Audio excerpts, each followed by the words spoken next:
Pranam's Master, who is our true heart. Dear sisters and brother preceptors, who are the arteries of the mission. The next time allotted, whatever I say relevant, take it that it comes from him. Anything else, please pass it on to me. A few of us, Abhyasis, preceptors, and a few friends of us, about a month back, started a dieting program in Chennai and across India. This involved only eating a certain pattern of food and all that. And it so happened that this entire program was to end on Tuesday, the day on which we were all supposed to come here. And we all had made elaborate plans and arrangements that when we land here for next 5 days, we are going to have a blast. We had made how to have the pizza in the Italian restaurant, the masala dosa, and in the urge to keep the hunger going, we skipped the breakfast on 27th morning, and we all said we'll assemble and meet at this place to carry on and have whatever comes to, whatever we feel like eating. And then Saab dropped the bombshell, 5 days of fasting. And actually there was sort of an innuendo here. There are a few people who used to make fun of us that you're all grass eaters, literally, you eat only vegetables and this stuff. And almost it was nice to see 2,500 people doing that for the next 5 days. But the fun may not end here. In all probabilities, we all think that tomorrow he is going to tell us it's all over, and don't be surprised if he comes and says, please continue for 2 more days. We are mentally geared for that. I'm going to share quickly 3 analogies, 3 situations for you to ponder, and then combine a few points, because preceptors normally are extremely sensitive, and you will quickly understand the point that I would like to drive in. Situation 1. Imagine that your father had left behind a huge fortune in a bank locker for you. And he used to go to the bank locker and operate it. And those who are familiar knowing how bank lockers operate, you know that you carry one key. And when you go there, the bank manager has to give you another key, and both together will have to open the vault for you to look or take whatever you want. In the process in between, what happens in this scenario 1 is that this bank manager got transferred. The next manager has come in who doesn't know you, or you don't yet have a connect with him. And he go there and he refuses to give the key to you. Imagine what is the basic logic you have to apply. Situation 2. Imagine that you have thousands of shares of any blue chip companies that you can imagine. Real prime shares, and market is continuously going up. And one day you find that some of these blue chips company shares that you have been acquired by some other bigger company. What do you do with these shares is the situation number 2 for you to understand. And the situation 3 is something that happened to a few of us who came together on the evening of 26th to Kanha. We checked in a flight, and surprisingly, we were assigned in Chennai airport gate number 13. And we were all having a fun time, saying that, see what Saab has given us. He has already, blah, blah, he has put us there. And within 15 minutes, something very strange happened. They changed the gate, and the gate became gate number 1. All these 3 situations apparently point to one single thing, which I'll share a bit later.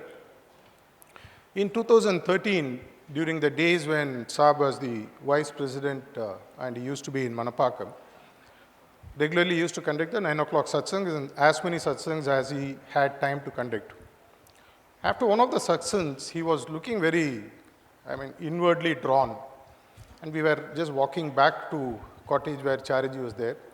And near the ramp, he suddenly stood there, looked at me and said, Prakash, what do you think happened to all those Abhyasis who are in the time of Lalaji Maharaj? Obviously, this was a bouncer, because all these concepts that he shared these days were not that well known to many of us those days. And obviously, the best way was to keep quiet.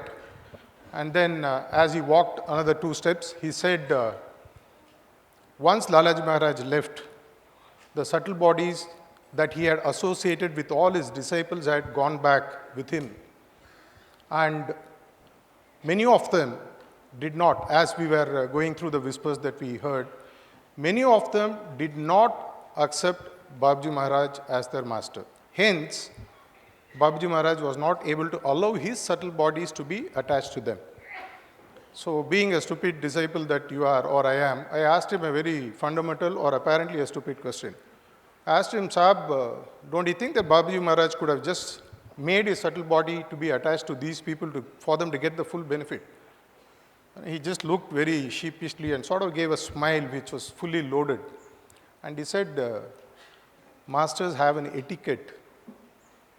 Assuming you are in their house and he has given it on rent to you, and he comes and the door is locked, do you think he's going to force open and come and sit with you inside?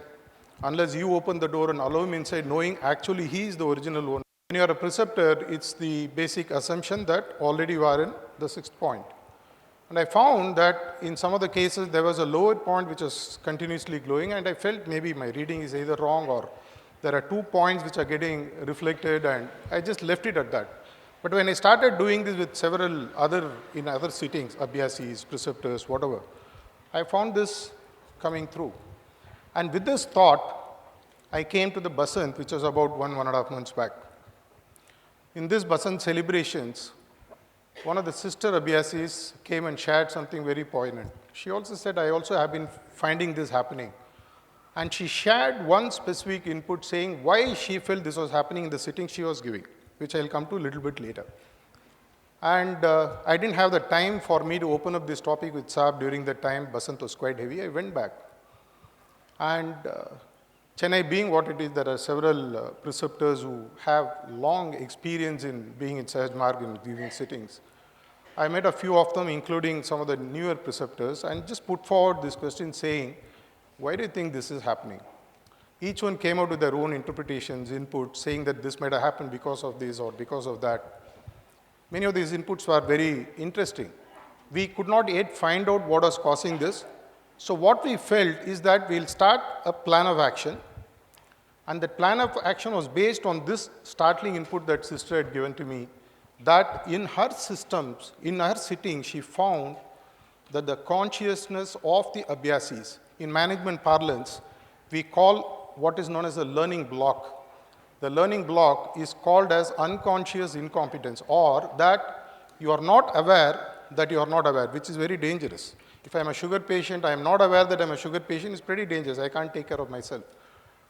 This, when we looked at it, we found out many of these abhyasis, their consciousness was not connected or filled with the living master. Our reading, may be right, may be wrong, we don't know. And we felt that there has to be some work which needs to be done. So whatever techniques we had already learned through these preceptor masterclass videos and through the personal interchange that we had with the masters, we started doing whatever work we could. One of the things that all of us would know, that even you saw as a slide just before a little while ago, is to do the chitlake cleaning. And as the consciousness gets cleaned of the layers of your past connections of memories or remnants of the masters that you are associated with, there's a huge resistance initially that was happening. I'm very sure some of you in your respective centers might have found out this as well. And as we were doing over a period of time, at the end of the sitting, initially the resistance was so huge, it was almost like there was a rebellion. It was being repelled. People were sort of throwing back and they were not aware. And at some point of time, at the end of the sitting, initial sittings were taking almost like 45, 50 minutes before the consciousness would allow us to put something in. And towards the end, we put this godly particle concept and put the living master as a godly particle inside and allowed that to expand so that the consciousness of that abhyasi who has come for the sitting is fully expanded with the connection with the living master. Right or wrong, I don't know. We continue to do this. Surprisingly, something happened. After 2-3 weeks, many of these abhyasis and preceptors to whom we give sittings started coming back and saying something very interesting. Two things they said. One, Many of the sittings, they started actually feeling or seeing the presence of Daji. Two, which was more for us very satisfying. There was a few preceptors who started doing this work, absentia, remote, group sittings, individual sittings, and there was a huge amount of support from many of the senior preceptors. We found out that many of them had started developing dreams where they were able to see Daji, which was not all along happening. If it was happening in about 1.5 2 months, there was something. But we felt this was not yet answering one question which we still had, which is why is it that someone's point gets reflected in 6 or 7 as well as in 2 or 3? 2 days ago in the evening satsang that Master was conducting here, and I went with this question, please answer because I am not able to understand. Maybe others, no, I am not able to understand. I had been literally crying inside that, please, because it's stopping from us doing the work that you want us to do. And what happened at that point of time, I found out that there is something that he has given, which he also read out in the whispers, which I later realized, that something called as an earned point, and there is something called as a reflective point. The reflective point is the grace of the Master because he likes you or blah, blah, whatever he gives you. But it is not for you to own. The earned point, which is a second or third or first or fourth, is because of the practice that you have put in, month after month, year after year, knowingly or unknowingly developing the constant remembrance and love for the Master to the best extent we can. And then we found that there is still a gap. The reflective point was still always higher than the earned point, the RP, EP, whatever you want to call. I shared this with Saab and he neither said yes or no, but I felt there was a revelation which happened to me. And I felt that being arteries of the mission, there is something that we need to do. The first question that we need to ask each and every one of us, have we left whatever needs to be left behind and completely got connected, rooted to the living Master? It's a question for us to think, ponder and ask. I don't know about myself, it's for him to answer, but each one of us can ask ourselves, have we crossed the bridge? Have we done so that when we sit and give, we actually are connected to the living Master? If this happens, how can we actually enhance this process, both for us and for the Abhyasis who are coming to us for sitting? Fortunately, in the last 2 days, Saab gave several messages in which they were very poignant messages in terms of how to expand the capacity, how to enhance the acceptance of the living Master. There are several techniques which have been shared. It's for you to go back to the notes and study and start practicing all of them. When we go back, we get as many Abhyasis as possible. Do a lot of absentia, do a lot of remote sittings wherein we start doing in some way so that there are no blocks between the Abhyasi and the Master, so that we as arteries, we ourselves don't become the block. We also don't allow an Abhyasi to be blocked because he or she does not yet get connected because they haven't understood the concept of a living Master. If this is something that we can internalize before we go back, I felt this is something that would be of a great use to each and every one of us.